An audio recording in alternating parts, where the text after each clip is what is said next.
Hey guys, GoldeeJR back with another live stream. Last time, we blew out the Los Angeles Rams on Monday night. Today, we have to try to blow out the Bills on Sunday night.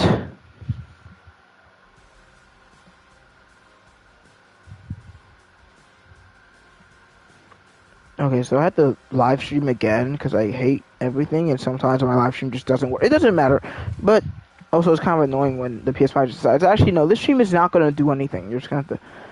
Anyway, I gotta stop yapping. Today, we play the Bills. Both teams are 7-1. Both teams are very good. It's the number one scoring offense up against the number one scoring defense. This should be a game of the season. Also, we're at week 8, so that means it's time to check out the stats for the second time this year. Oh, actually, I'll check the leaderboard first. So, Groves, first, fourth. He's the leader in yards and touchdowns. Top 5 in passer rating. Ty Spears is top 10 in yards, but isn't doing anything crazy in touchdowns. And then Russell's number 1 in touchdown and 5th in yards. Groves looking like a prime MVP candidate. 23 touchdowns to only 3 interceptions. He's only taken 11 sacks in 8 games, so also got to give credit to the offensive line. Greg Groves has finally came into his own halfway through the season. Ty Spears is having a solid year. It's not like he's not averaging a lot of yards per carry, but he's been unable to score in the red zone. He's been mostly scoring by throwing the ball, and he also missed the game due to injury, which probably lowered his stats just a little bit. They've got Quincy Russell, who leads us in receptions, yards, touchdowns, all that.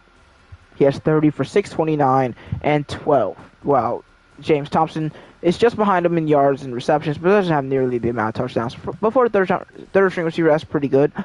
Donald Reynolds doing really solid. He has over, I think, is that around? That's just under 600 scrimmage yards so far, along with 3 receiving touchdowns. And then we got Marvin Mims, same amount of receptions, just a little bit of less yards and 1 more touchdown.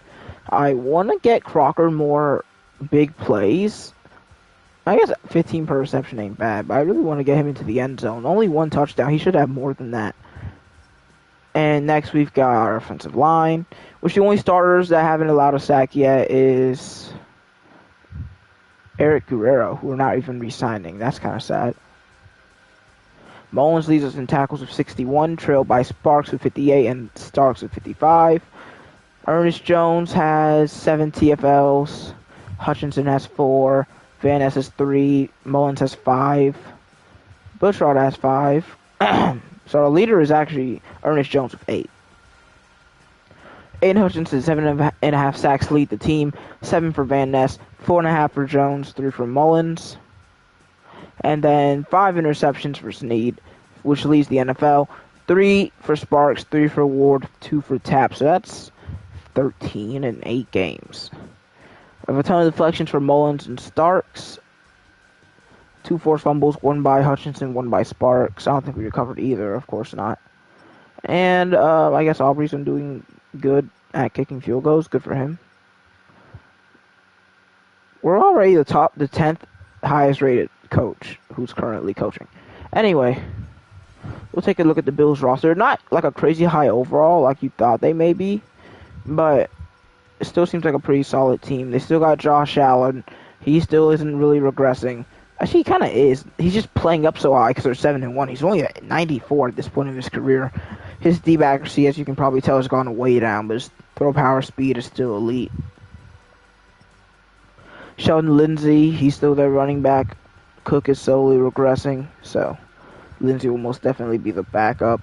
The starter. He has superstar dev. At receiver, I think this is the same as last year. Keon Coleman, Keishon Butte, Jermaine Burton. Still a very slow receiver core, but doesn't mean it's bad.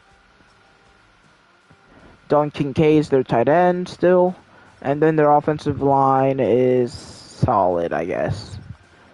Greg Rousseau's really good, AJ Epenesa's solid still, and Ed Oliver's still a really good starter, backed up by Chase Bush. This is not going to be an easy defensive line, but at least the linebackers are decent too. I know it's an 87 overall defense. I'm not surprised that's good.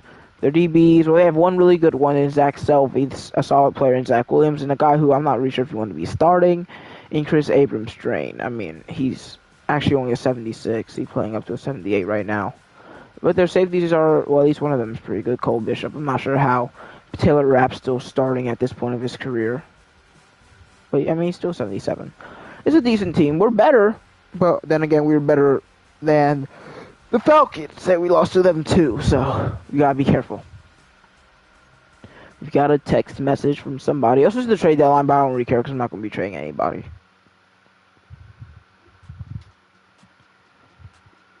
We need to shift our focus to the Bills. What do we find? Their offense has an advantage against our defense. I don't think that's true. Because they have an 85 overall offense, and we have a 91. Or 92, I can't remember. But, like, what part of their offense beats our defense? Because I don't see any part. Their offensive line is worse than our defensive line. The running backs probably around equal to our linebackers. And our receivers, their receivers are worse than our DBs. Do with what? I don't know. We'll do block shedding tackle. Because I don't think tackle matters that much. It's not like Lindsey's going to be breaking a ton of tackles. But, I mean, I always choose that one because I don't want to lose 5 block shed for any position. So even though, because, like, -5 block shed's a lot. But, yeah, I'm not really scared of the Bills' offense specifically. I'm just hoping that it doesn't go terribly. Weekly strategy's up next. Yeah, we'll defend outside run, sure. Defense still tired. Dude, we might need to put in backups. Our defense has been 99% for, like, 2 decades now. Yeah, we'll do blitz counter. That sounds good. And I still see Russell's a little bit tired, so we'll put him on split. But we're going to put tight ends back on starter. And I believe last time we did Tap and J-Rod, so we'll do J-Rod Powell today. Let's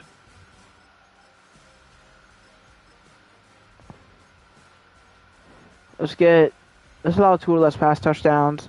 Allow 24 or less 300 offensive yards. And let's win the turnover battle. I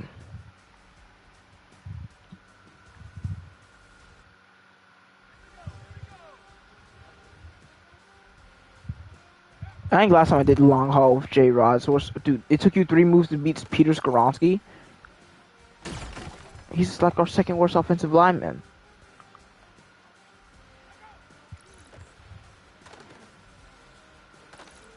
But you're destroying Isaac.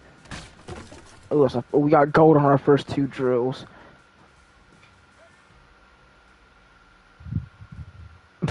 Look at that, I can just run into him. Doesn't even matter, we got gold.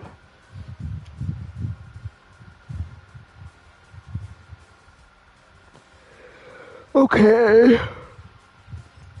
Let's go Mav XP, and for Powell we will do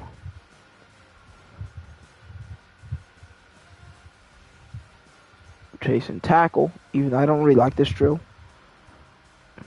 It feels very random chance if you're gonna be able to tackle the running back or not. I don't know. Both sides kind of suck at it. That's also the reason.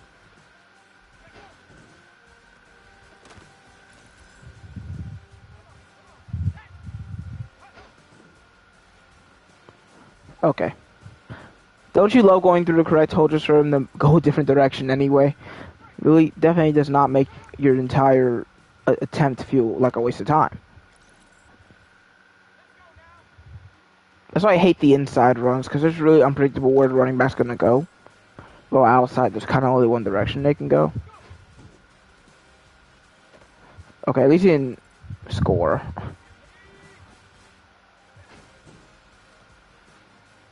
Okay. The thing is, I'm using a slow running back. Spears only has like 88 speed in this game.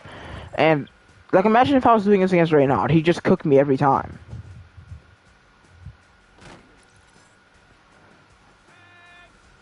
Like, I need 30,000. So I need to, like, not mess up anymore. And I just did. Like, I went through the biggest gap because that's what you're supposed to do. But it doesn't matter if the running back just doesn't do that. So there's really no help. You're just basically depending that he will go through, on the fact that he will go through to where he's supposed to go. So yeah, it's random chance, which should not be a thing in training. I mean, is it even chance? I don't know. Because, like, the drill isn't really hard. Getting to the running back and tackling him on outside runs is a joke, but the inside runs are just kind of unpredictable. Man, I might still be able to get this if I just completely lock in. I mean, can I get the 30? I'm not sure. No, don't do outside runs. Do inside. Inside runs. Do outside runs. I need, like, this play to end very quickly. Okay, I could get it. I could get it if I make the tackle here. Come on. Yes, it's outside. Make the tackle. Let's go. That was, like, one of the closest goals I've ever gotten.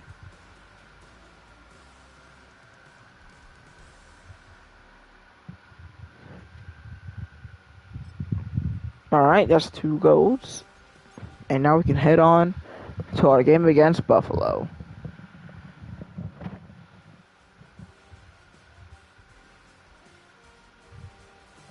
We're losing a lot of fatigue. Even though I did split to kind of try to split it up. But it seems like our backups are still just not getting tired, so what's even the point of doing split? It should be taking it. Yeah, backups make no. Oh, so Powell still got hurt. I know he's a backup, kind of. He's really second string, and he isn't a backup because he's on our starting adjust lineup, as you can see here. Like, what's the point of split? It doesn't seem to do anything. It just makes your offense slightly less tired. But when I'm trying to gain fatigue or lower my fatigue, that doesn't really mean anything. I kind of want to put Hurst here. Like, is his ratings good for? Yeah, it seems fine for inside linebacker. Like, he has really good tackling. So yeah, I'm sorry, Ball, but I don't really care about you. I'd rather Hurst get his time that he deserves. And he's also better than you, so no hard feelings. But we'll let Calhoun be second string sub linebacker though. Like because he's more used to that than Hurst is. But Hurst should still get on the field sometimes. As we head on to Highmark Stadium,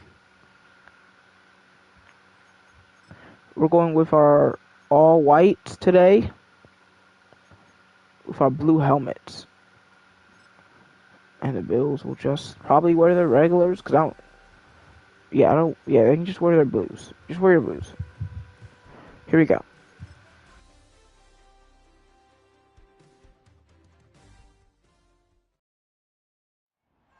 It's week 9 of the National Football League, and we've got the Titans' sure-handed wide receiver. And with him, any catch could be a big one. He's the NFL leader in touchdown receptions. It's the Titans and the Bills on Sunday night primetime. There's still plenty of light in the stadium for this primetime contest. We're getting ready for this one, haven't we, Brock? It's time for the NFL on EA Sports. Thanks so much for joining us, everybody. Up here in the booth, Cat Smalls alongside Brock Buell. We're going to be mid-back portion of our season. We have a pretty good picture of who both of these teams, at least who we expect these teams to be from here on out. Yeah, no question about it, Peter. Through the opening rounds of this is a boxing match, right? In these season-long fight, early issues been worked through, at least you hope so. And this is where they have to be in that groove as we push through the heart of the season. Any team with hopes beyond Week 18, they got to be figured out. They figure out who they are and what they are. Here we are, Week 9. I know Bills Mafia isn't this loud, bro. We're already struggling to kick the ball. Sunday night football. Here we go.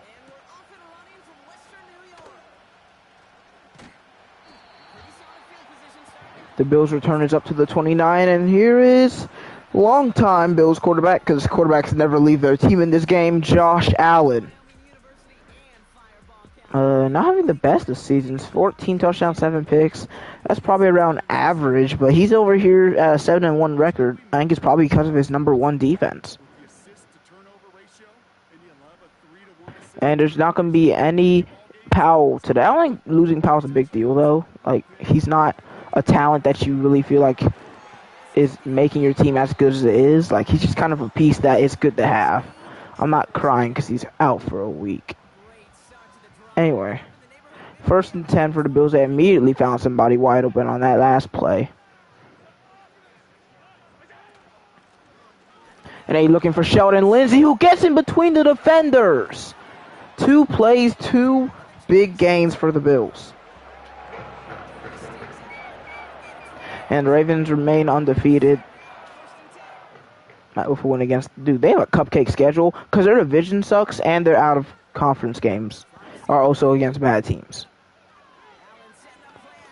And he's throwing it up top, and it's caught. 3 plays, the Bills score.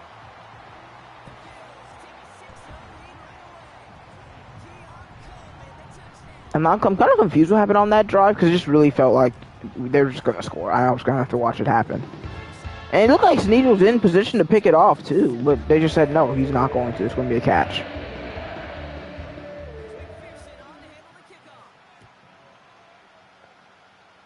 And now James Thompson to return the kick. Breaking a tackle doesn't really help much at all. Yeah, I don't think our 91 overall. No, I think it's kind of like the game literally said, "Oh, you need to watch out for the defense, offense." Even though the offense isn't good, it's like average because most of the teams I go against are 85 overall. I've gone against, I think 5, 6, 85 overall teams in my first 8 games, but no, I feel like because the game said that the offense is going to be good, it's going to be good. Spears, nice job by our guys to get downfield and not allow Spears to be immediately swarmed by 3 players as it's 2nd and 10. Screen pass to Spears. This goes much better. He's all the way to midfield. Spin move back inside. And we're to the Bills 49.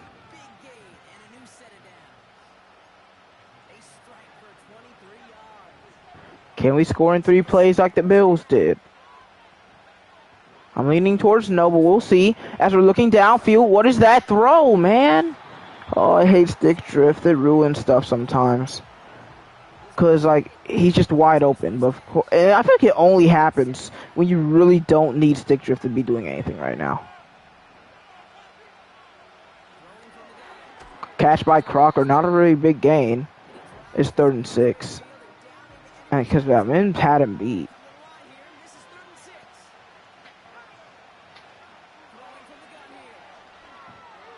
Oh, okay. What a play. What a play. Bro guarded one guy, came back from that area, and went all the way over here to pick it off. Like, he's over here guarding Mims, and then the ball floats in the air for 2 years, so he can turn all the way around, find the football, and pick it off, jumping for it. I mean, okay.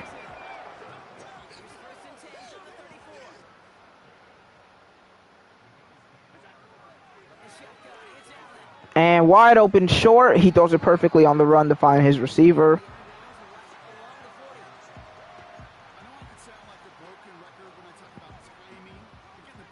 Second and 3.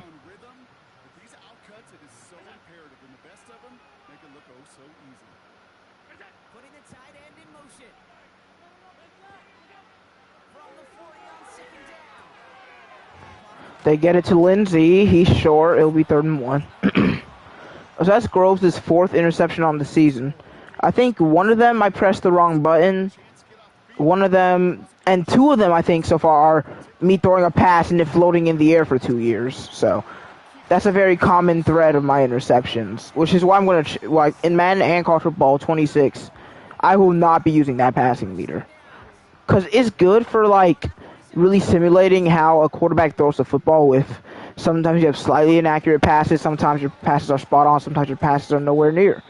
But the problem is that you can only control how accurate your pass is. You can't control if you want to lob it, touch pass it, or bullet it. So basically the game decides for you. And usually they decide lob, pretty much no matter what. They barely ever decide that's a good time to throw a bullet. Nice job by Ward to just stand there. That's not playing the ball. Playing the ball is moving towards the football. Putting your hands up is not playing the ball. As the Bills are really just making it look easy. As that's a good tackle by Sparks. I mean, of course it was by me. The CP would never do that, but...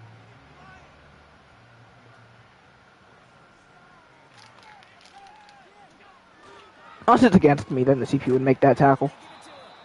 That's me again. I'm literally carrying the team. 3rd and 8.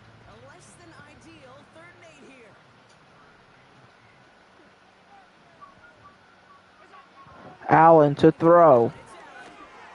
And that's caught, and they got the 1st down.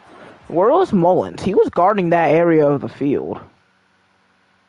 I think he just went downfield. Yeah, he basically just decided he was going to guard deep, which is actually important because Sparks is over here running like a chicken with his head cut off.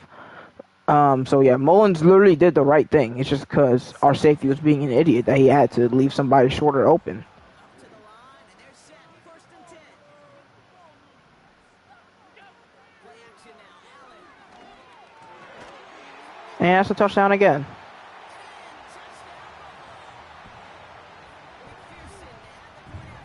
Bills take a 2-score lead.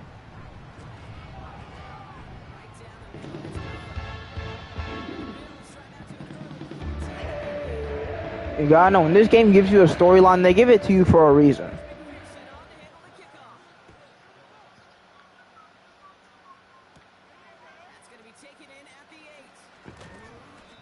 I feel like you could have blocked the linebacker slash corner a little bit better since you know you're 300 pounds.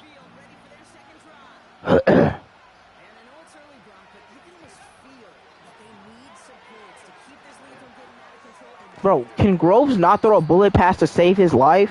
Why is every pass Groves throws? Like, I gotta change the meter. I really want to change it before this franchise ends, but it's just no reason to. I'm almost done. And yeah, we're gonna be sacked. Ed Oliver, making it 3rd and 16. Like, there's just no reason to change the meter when we're so close to being done with the franchise, because then I have to get used to it again. That's probably worse than just having a stupid meter. And it was actually fine in college football for the most part. Like, when I was getting used to it, I threw a lot of picks with it. But when I got used to it, it really wasn't a big deal. But I've been playing with this meter for 9 seasons in college football and for now 6 seasons in Titans franchise. And it still doesn't do good. So I'm going to have to change it. Especially because, like, I don't know why Madden added another new meter, because they added one in Madden 24 and then added another one in Madden 25. I'm not sure. I don't know what is it called? In the new one that they had in Madden 24. I don't remember what it's called. But this one's called Revamped. It's basically just the exact same as the college football one. They added it so you could use the same one in both games. But, like, the problem is, it sucks. It's too simple. Like, that's weird to say because Madden used to have a really simple passing meter, which is called, there was no meter. It was just you throw the ball and then the game just has to be accurate unless you're pressured. But that was better than what this is, because at least there you can choose the bullet to throw or lob it up or touch it.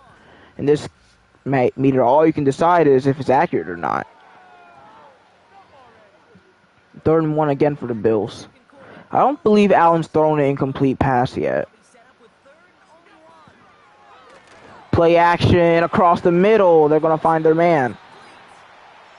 I mean, dude, Josh Allen is playing perfectly. And things like Groves is doing fine too, but the meter's messing him up, and also the fact that we're not getting time to throw. No one's really getting, like, really open either, downfield. And I'm not really too interested in throwing jump balls. Oh, look at that amazing defense, leaving him wide open. Dude, this is, the game was like, no, you have to get blown out at least once a year. At least once a year you gotta get blown out. This is gonna be that game. They told me early. Which I guess is better than telling me in the 4th quarter.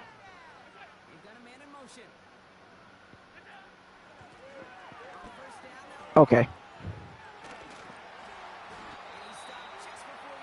6 carries, 60 yards. So their quarterback has not thrown an incomplete pass yet, and their running back is averaging 10 yards a carry against a 91 overall defense. Our offense is a 92, and it's also not scored in their first 2 drives. Wide open across the middle again. It's the same script. Josh Allen hikes the ball. We don't get pressure. Someone open across the middle.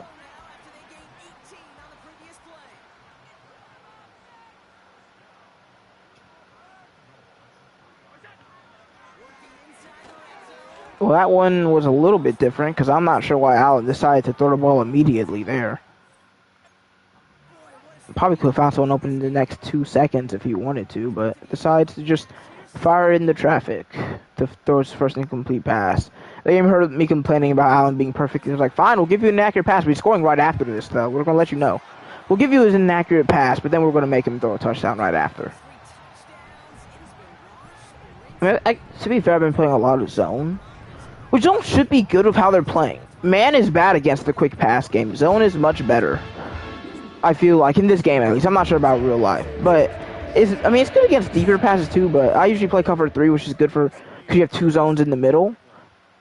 But like right now, it doesn't really matter. And also, thank you for the game for me. Oh, we gotta get a new controller because stick drift is something else.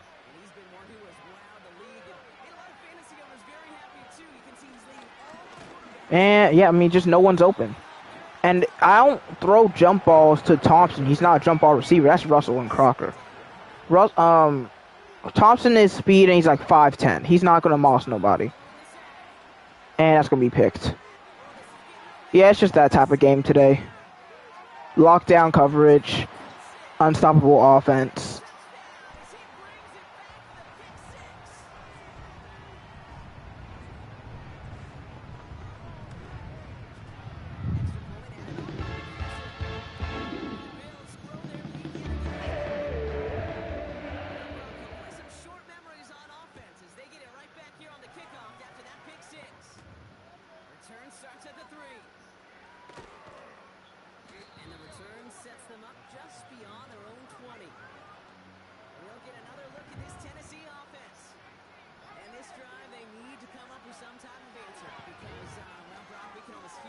Dude, oh my god. They blitzed 5, of course. Wait, is that 6? That's 5, because that one isn't blitzing. So, that's a 5-man rush. I think 2 of their players went in unblocked. How do 5 guys only end up blocking 3 players? How's that even happen?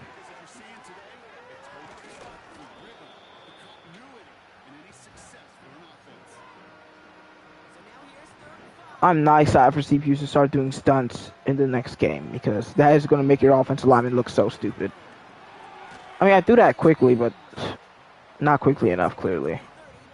There's really no reason to punt already. We're probably going to lose. So we kind of have to go for just the hope. Because if we punt it and they score again, it's 35-0. What's even the point of punting? They score either if we punt it or go for it and don't get it. So there's no reason to give them the ball back.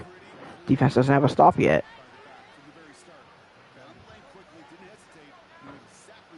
I mean, hey, you can probably count how many third downs you even cost. Most of their drives but they score on usually first. I'm yapping, but they usually convert on either first or second down. It rarely even takes them till third down.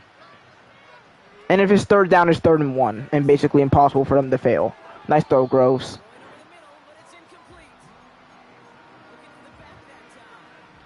Threw it right to him, didn't you? And by right to him, I mean not even close. Oh, okay, just steal it, Spears. That's fine.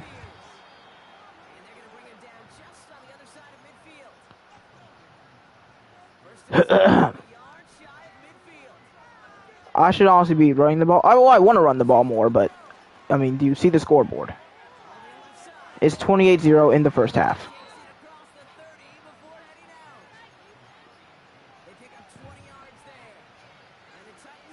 We have 75 offensive yards. We're almost into the second half, man. Nice block there by Crocker as Reynaud heads inside the 15.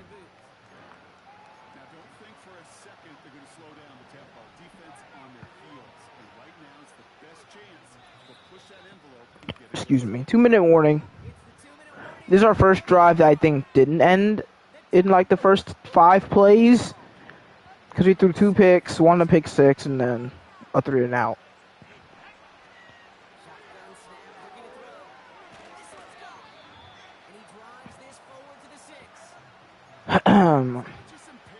We actually run the ball here because, like, we've been throwing it so much. Do you see their entire defensive line just in the backfield? I mean, dude, our whole line. It doesn't really matter. Am I sick? Anyway. It doesn't really matter how good your line is. If the defense has abilities, your offensive line is going to get cooked. Especially because it's so hard to get abilities on your offensive line. I have all my offensive line are over 80 overall, but only one of them are even superstar. And offensive linemen can only go up in depth trait due to, what's it called? winning an award or going to the Pro Bowl because they can't go up due to stats because there's no stat except for sacks allowed because the game doesn't really care about offensive linemen. The Titans chop some of the lead off before the half. It's a Tajay Spears touchdown. I should have noticed, like I forgot they've had momentum since the first kickoff. I didn't even realize that. Also, it took us 5 minutes and a half to score one touchdown. Well, there's no way we're coming back in the second half like that. You can't take 5 minutes and a half to score. That's like not even enough to score 4 times. Because there's only 9 minutes. 5 minutes takes up half a quarter. We literally cannot spend that much time scoring every time, or we'll definitely lose, even if we play perfectly. How have we been doing? 100. Yeah, we haven't done anything. We're not going to win the turnover battle. We're not going to allow 2 or less pass touchdowns, probably, unless the Bills just get shut out in the second half, which, as you probably know, is unlikely.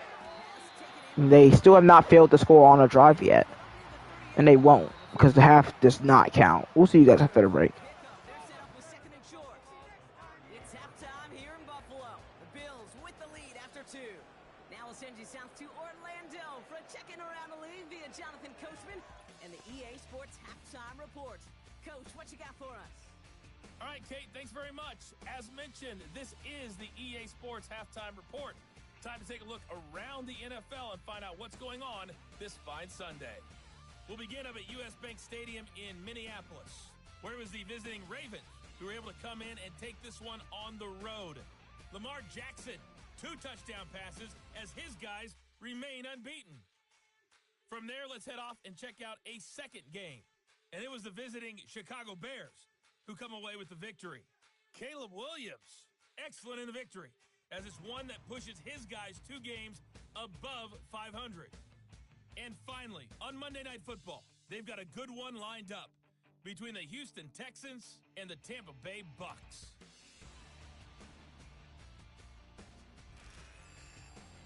We were treated to a solid first half of football by the great quarterback, Josh Allen. He connected on 3 touchdown passes in those first 2 quarters, as his guys have built up a sizable lead here at the break. This was an extremely one-sided first half. One team showed up, ready to go. The other's been in a daze thus far, but there's still plenty of time left for this one. Did they know that I chose defend outside run? Because 59 of his yards are on inside runs. So Sheldon Lindsay their strategy was just that's weird. He has 6 carries for 60 yards. He has 59 yards on inside. So that means he probably has 5 carries for 59 yards inside. So basically their strategy was to somehow know that we were going to defend the outside run and just run inside. And also Josh Allen is, of course, perfect to this point besides 1 incomplete pass. Grove's been pretty bad, but one of the passes wasn't really his fault. It was the meter. And the other one was me. I had to throw that one. I'm not saying that it was a good decision to throw it to that guy because he was not open. But also nobody was open. We can't even run the ball right now. Dude, we cannot even run the ball. Nothing is working. The fact that we even scored on that last drive is pretty crazy. 2 sacks allowed by our guards, not even our tackles. Ed Oliver and Greg Rousseau are just having their way with them right now. So no TFLs, no sacks, no picks, 1 deflection. So we have 1 positive play on defense. 1. It's 1 deflection. Because we don't have any tackles behind the line of scrimmage. We don't have really anything besides 1 inaccurate pass that ended up. 1 bad decision pass. But at least you have a good return by Meredith. Why do you run out of energy?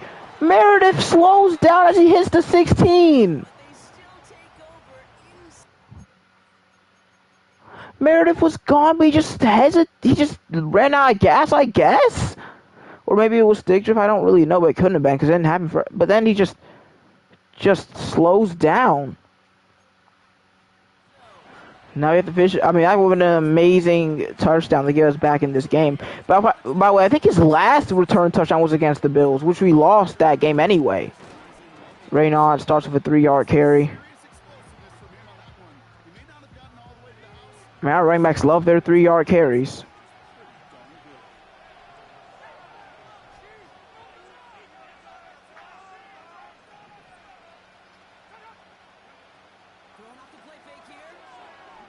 Firing. Crocker brings it inside the 5. That was a really big return. Like, that really changed the whole perspective of the game.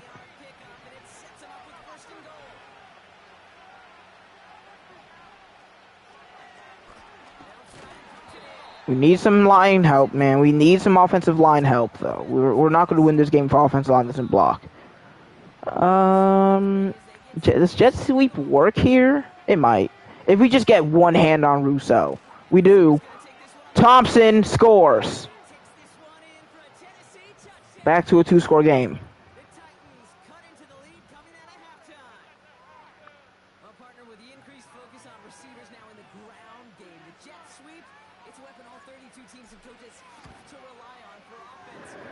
All right. Yeah, lucrative on the scoreboard, certainly, Caden. Don't forget about lucrative for the wallet, too. Next time his agent's at the negotiating table, he's going to be sure to bring plays up like that one. You mentioned the value he could bring beyond the work of just catching the football. Returning it from the 4. Excuse me. All right. Now we have to see if our defense can make a stop. Because that was cute. Those 2 touchdowns in a row were cute. But it doesn't matter if our defense played like it did in the second half. We had 0 stops. Never made them punt. Never made them turn the ball over. 0 tackles for loss. 0 sacks. 1 deflection. That's all that happened. We had a few tackles, but barely any of them even were at the line of scrimmage. So, I don't even think any of them were. We're switching to some more man, maybe some blitzes, because something's got to change. I mean, first thing that's got to change is the Bills catching all these passes. It's a nice receiver core, but that's it. It's nice. It's all right. It should be dropping passes if we make contact as soon as they catch the football. I don't know. My grammar is not doing too well right now. Motion man. They're going to throw again. And this time, it's the same dude. He does not drop passes. Keishon Butte, for some reason, has taken 2 hits in a row as soon as he caught the ball. Caught them both, though. Allen can pretty much just throw it to him every time because Tap is unable to make a play on him. But that's a good play. Damian Wallace has been a dog for us this season. And that was a really important play to finally bring them down for a loss. So this time we're going to have Tap blitz. No more guarding Butte for you. And he's sacked immediately. The ball comes out. It's picked up by Tap. If this stands, it's a huge play for Tennessee. Kincaid walking to the locker room. He won't return. Did Allen lose? It sounded like a late fumble. It sounded like a late fumble, and I think it was. His knee is down. So I think this should be reviewed, and the Bills should take over. But it will be 3rd and long, but recovering in their territory would have been so huge. Instead, it's 3rd and 19. And the thing is, like, Allen's an empty. I have a feeling that they're going to convert this. Allen's going to slide, okay. 4th down, they'll punt from their own 35. Nah, that fumble would have been so big.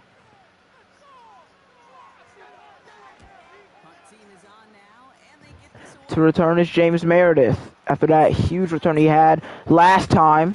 It's a pretty decent one past the 30.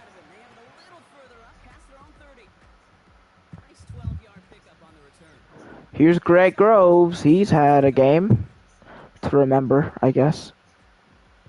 But listen, man, he still has 5 on the season. MVP run ain't over yet, alright? I know he just gave 2 interceptions to the same linebacker. But he was being nice. He was giving him a gift, alright? Y'all just don't know kindness. Like Groves knows kindness. Quick throw, Crocker. Oh my god, Taylor Rapp just got embarrassed. How are you going to get cooked by a tight end spin move? Are you hurt? No, time's still moving.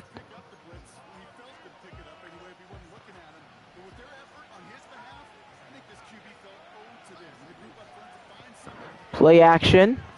Firing. Marvin Mims open! Past the 15 and brought down at the 3.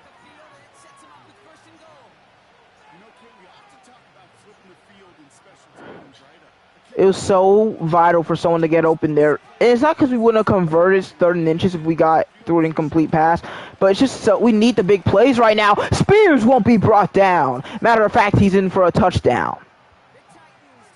And somehow we are in this game again. Okay. Extra point from Aubrey is up and good. And the Titans chop the lead in half. It's down to 7.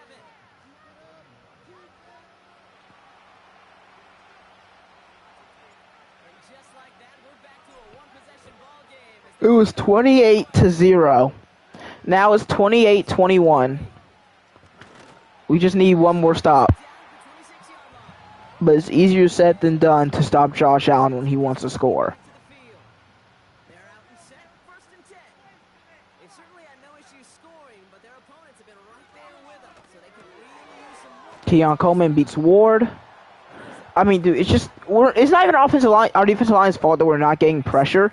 They're throwing the ball less than 2 seconds after they hike it. It's that easy to find someone open quickly for them.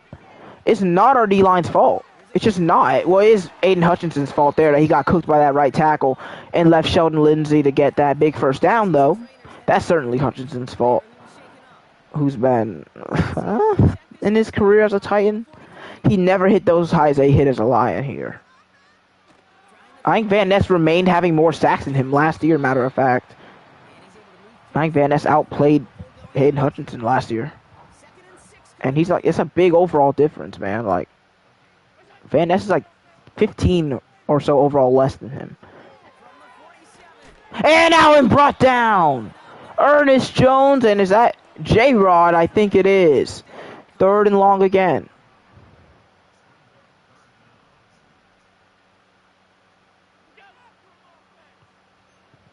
But this time it's only 3rd and 15, which is much more manageable. And they're taking a deep shot to the open receiver, but it's picked off! L'Jarius Sneed. Brought to the 41. I think that ball was just underthrown. And despite the fact that we got beat over top, maybe Allen's lower deep throw accuracy finally got the better of him. But it looks perfect until you realize there's 2 DBs right underneath the receiver, Jermaine Burton. How'd he even get open here? So Starks is playing mid. I think Sparks and him are 2 safeties. I mean, he could have probably thrown this too. That looked equally as open, maybe even more open than Burton does. But he just outraces L'Jarius Sneed. And then Sparks comes in to help a little too late.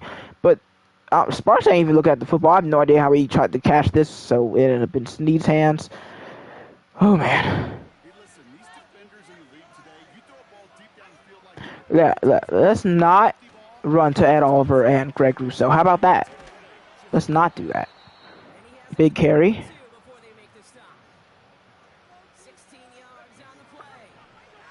And now we're at a point where one single touchdown will bring us back in this. And Groves wants Russell. Russell wants the ball. Russell's got the end zone. Tie game in Buffalo. So they punch it in for 6, Brock, and now a conversion away from tying this game back up. This one just has the feel, doesn't it? Russell with touchdown number 13 of the season. His 2nd most in his career since I believe his rookie year when he got 14. And now to tie it up is Aubrey. His kick is of course good. How have we scored 28 unanswered? I'm not sure, but we're in it. And we're in it to win it. Our toughest challenge so far this season. And in the second half, specifically in the 3rd quarter, we have risen to meet it. And this drive will start inside the 25. The Bills and this running back headed back out for a new series. They're coming off their first interception of the game. Now a chance to rebuild some confidence. All right, well, we're in this game now. is back to even. The only difference is the Bills have the football so they can take the lead while we don't really have the opportunity. Same thing happens as the first drive. Snead just can't cut in front of routes. He just runs behind the receiver when these really should be interceptions.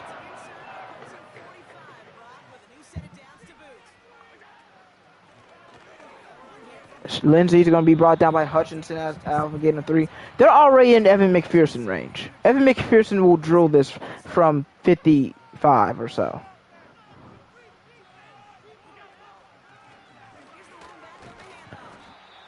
Waters doesn't do as well. It'll be 3rd and 5. Will they call this play before the end of the 3rd quarter? No. Heading into the 4th quarter, tie ball game.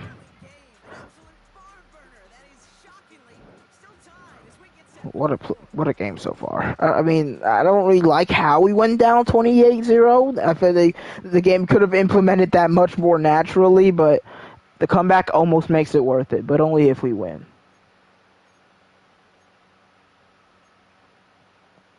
So now here's 3rd and 5.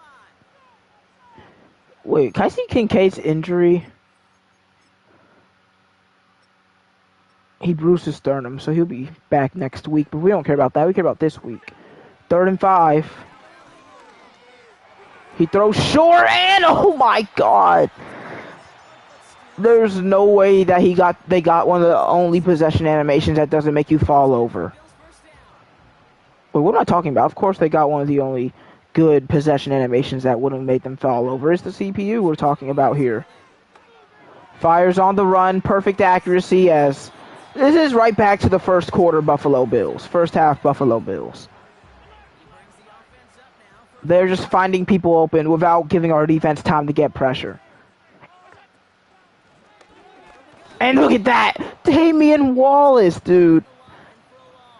I mean, J-Rod's been solid this year too, but Damian Wallace is our premier defensive lineman. As a run stopper. Probably not pass rushing. Allen to throw. He'll run and gains yards. Snead, you're too fast for that. You should be able to bring him down easily. It's 3rd and 9. No deep safeties for the Titans. So Bills may look downfield, but he's pressured. Fires! Dropped by Ward! That's a pick 6! The dropped interceptions in this game are absurd. I think they mentioned in College Football 26 trailer that they're going to remove as many dropped interceptions. No, do that in Madden. Because why do I drop so many picks? That's a pick 6 that would give us the lead and all of the momentum. Meredith's return. Looking for more electricity. Instead, he'll find average. Groves back on the field. He has been dang near perfect in the 2nd half. Actually, he has been perfect. 4 for 4. As we look to take the lead for the first time this week. Firing. And this one's brought to a halt at about the 36-yard line. Following that completion, medical staff headed out for an injured player. We'll see what the nature of his injury is.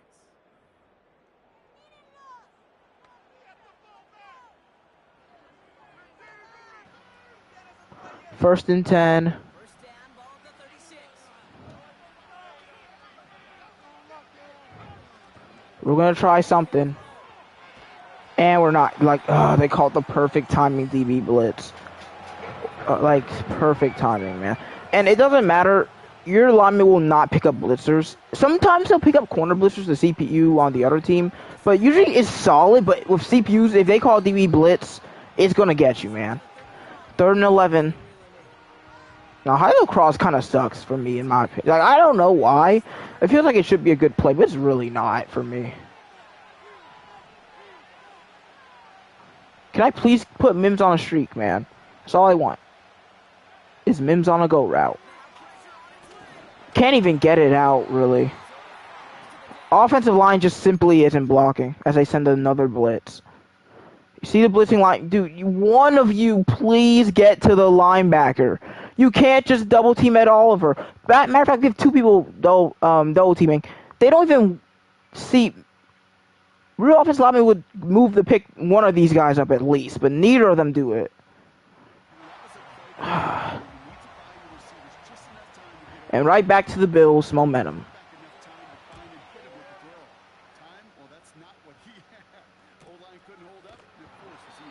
They started their own 16, but this gives them a lot of room to waste time if we don't get a stop. And they have the crowd and home field advantage, and momentum, so it's gonna be really hard to get a stop.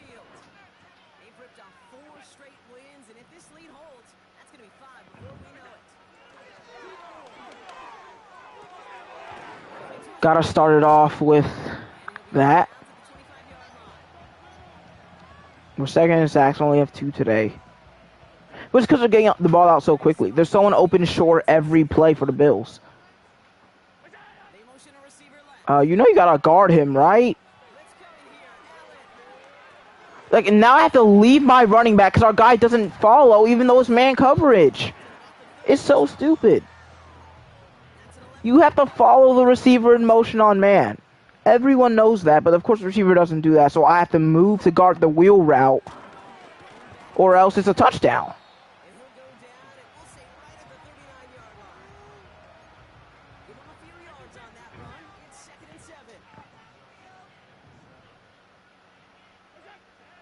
And he's not doing it again. I can't freaking change, man. Okay, I gotta stop playing man because our corners aren't following the receivers. They're not following the receivers, so I have to change my defense. This game is glitched.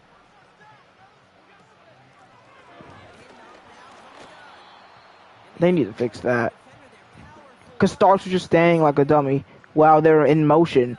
Which of course leaves him wide open, so I try to turn it into Starks this time instead of just following my linebacker to lead the running back open. And now the Bills are just going to waste all the time and probably win. Because we can't stop the pass. Yep, wide open.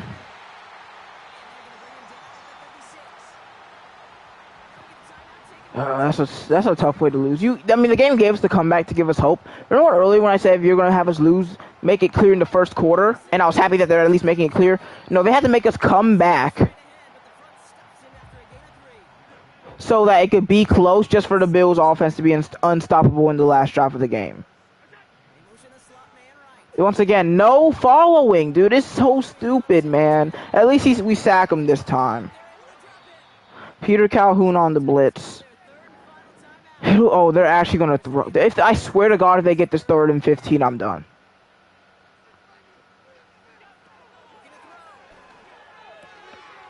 I was like, I'm not moving. I'm not going to rush into you like an idiot. You're going to run into me and get tackled. 2-minute warning. They're going to take a 6-point lead. So they're going to need a touchdown with no timeouts because I called them before the 2-minute warning. Which if I didn't, by the way, I'd have to use them all after the 2-minute warning anyway. It wouldn't really change much. But maybe I would have saved one. I'm not sure. Of course, the Bills drill the 48-yarder. And they still pretty much have all that momentum. I could use a James Meredith barn burner right now. But it's going to be James Thompson returning. Which, I mean, he's good, but he's not done what Meredith has done as a return man for us. Nice block, Meredith. Alright. Here we go.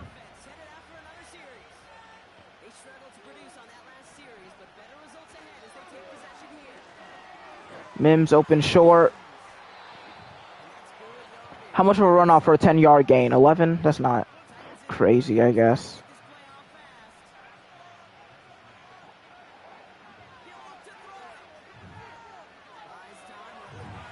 Mims again, short. Can't get out of bounds right now. We're struggling to get out of bounds. That's an 8. Okay, 6 seconds. We can work with that. We can work with that. Jump ball for Russell. Might be overthrown. It's incomplete. I might have been able to get that to Thompson there. I don't think their defense was ready. Might have been a bad read. 2nd and 10 at the 45.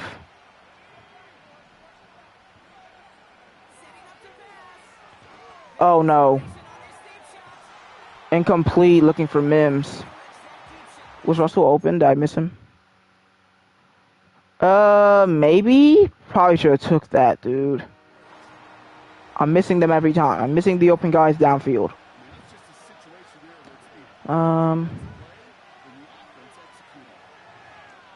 Oh my God! What is happening, man?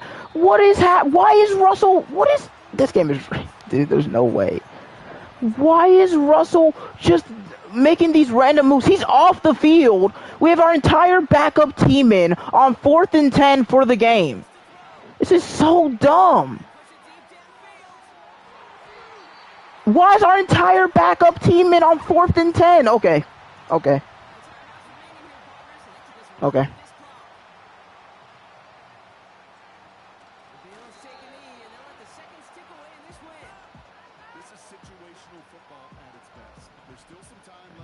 They put in our 4th, 5th, and 6th string receivers on 4th and 10 for the game?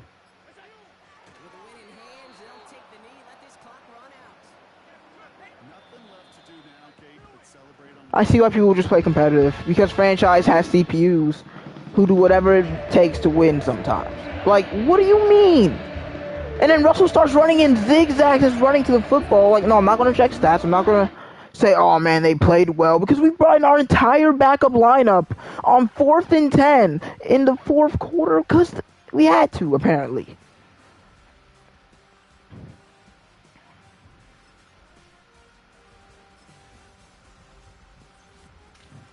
And you know what? Madden has games like that where they're just going to choose that you're going to lose the game. You kind of just have to deal with it, because what are you going to do? Like, what are you going to do about that? There's not really much I can do. I can change sliders, but you can't change sliders for stuff like that. So my receivers didn't get taken out the game one time throughout this entire franchise.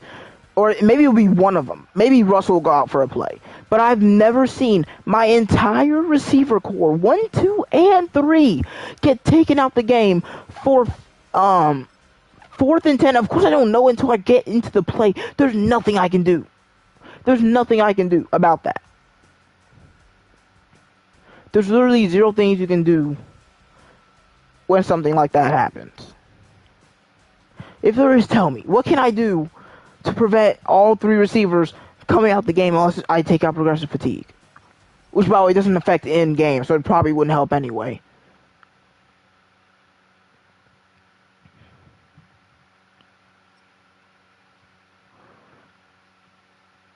Like, that's the worst part of franchise. Out of everything, out of every change that doesn't feel like it does anything, out of every bad storyline, out of every time.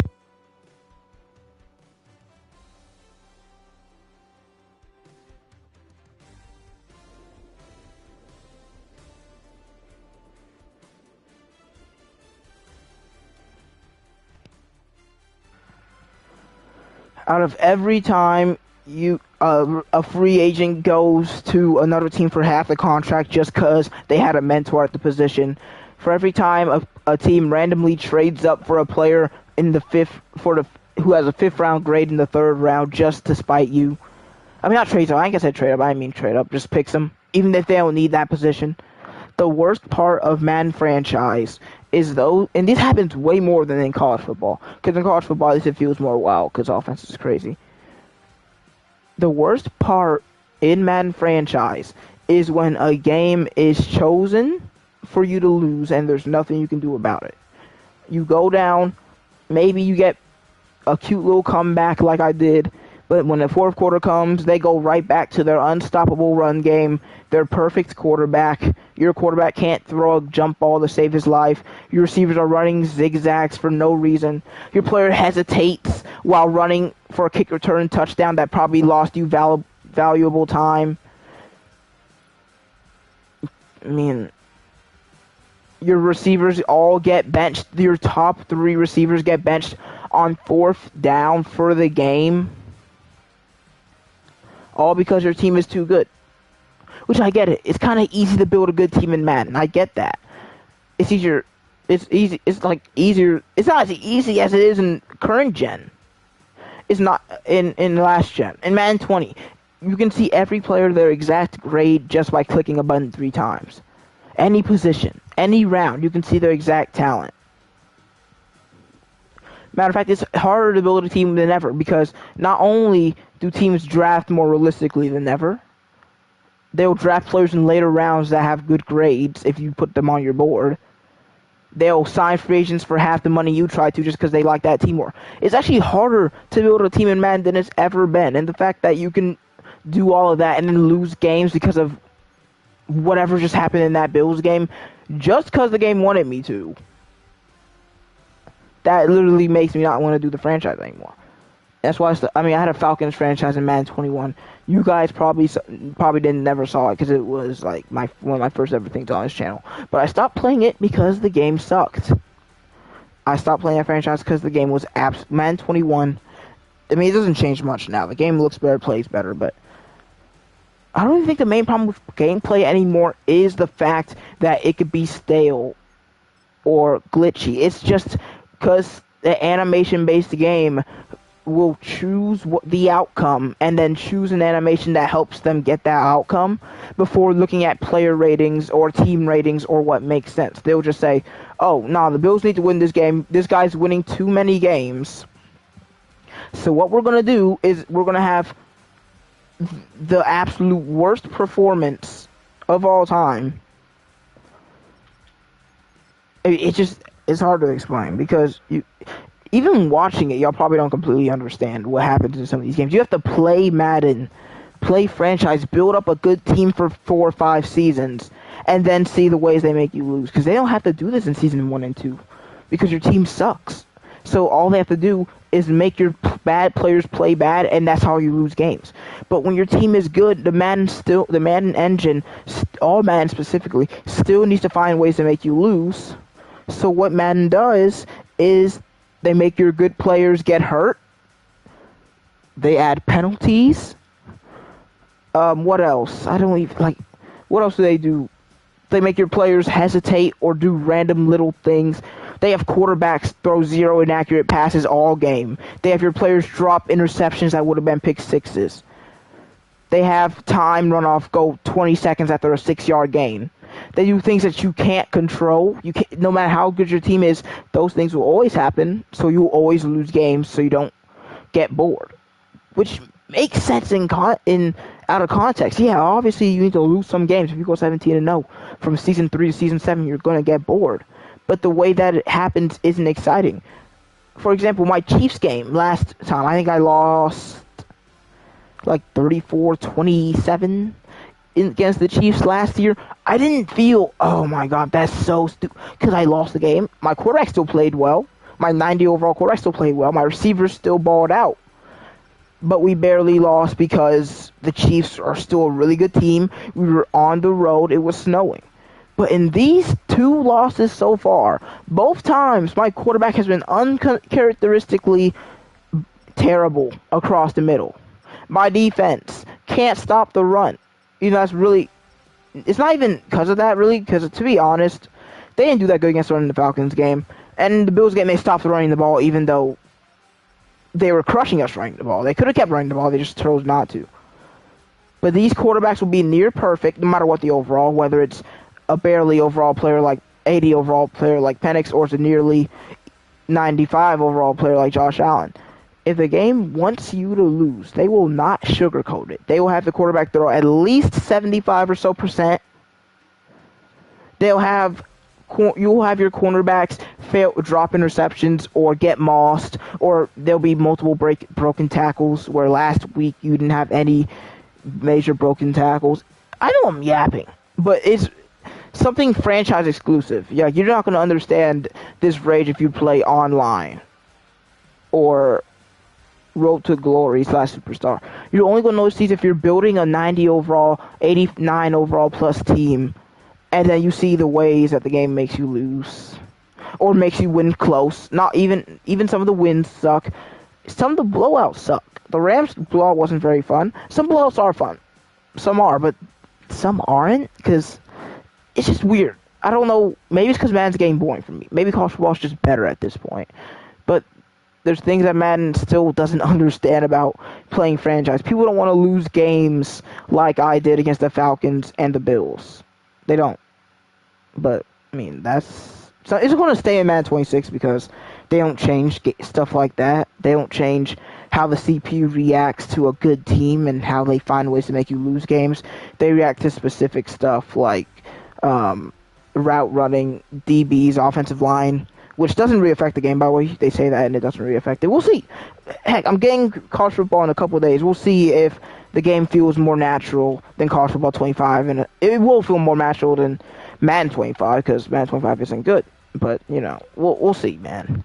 But yeah, I'm going to end this stream now, because eventually, no matter how clear and obvious your point is, it will get boring. So I'm going to let this one go.